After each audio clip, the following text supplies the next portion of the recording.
Hello viewers, இன்றைக்கி யப்னா சமையலில் ராசவள்ளி கிழங்கு அவிக்க போகிறேன். அதுக்கு தேவையான பொருட்கள், இது ஒரு பெரிய ராசவள்ளி கிழங்கு, அதை வெட்டி வச்சிருக்கிறேன். இதுக்கு தண்ணி இந்த தண்ணிக்குள்ளே போட்டு இதில் அவிக்க வேணும். மற்றது இதுக்கு கொஞ்சம் உப்பு போடணும். இப்படி இனிப்பு இந்த கிழங்கு செய்யல கொஞ்சம் உப்பு போட்டால் அது நல்லா இருக்கும்.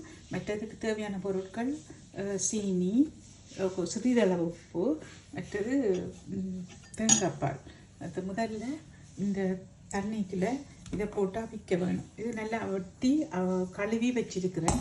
இதை இந்த தண்ணிக்குள்ள அப்படியே போட்டுட்டு அவிக்க வேணும்.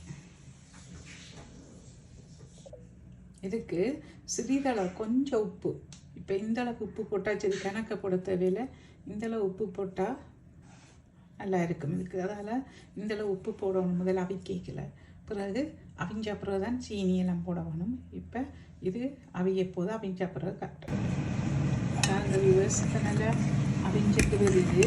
இதை நல்லா மசிக்கணும். இப்படி மசிக்க வேணும். கிழங்க எப்பவும் இந்த கிழங்கோட முட்டுற மாதிரி தண்ணி நல்லா அவிக்கணும். ஆக தண்ணியும் விடக்கூடாது.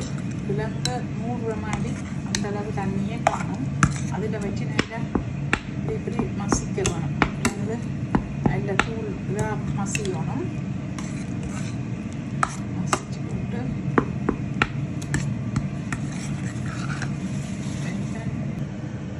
பாருங்க வியூவர்ஸ், நல்லா அவிஞ்சிட்டுது. இனி பாலையும் சீனியும் போட வேணும்.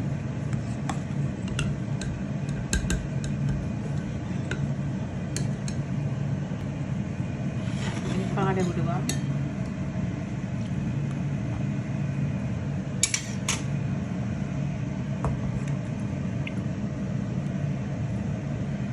பாலை விட்டு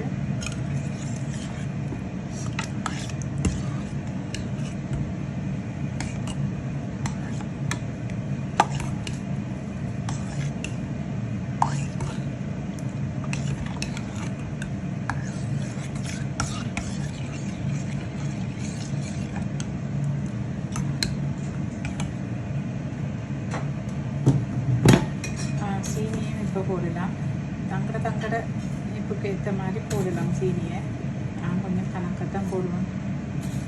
ப்ரௌன் சுகர் தான் பாவிக்கிறாங்க, அதால் அதையே போடுறேன். இப்போ இந்த கரண்டியில் 4 கரண்டி போட்டேன்னா பிறகு பார்த்துட்டு போடலாம்.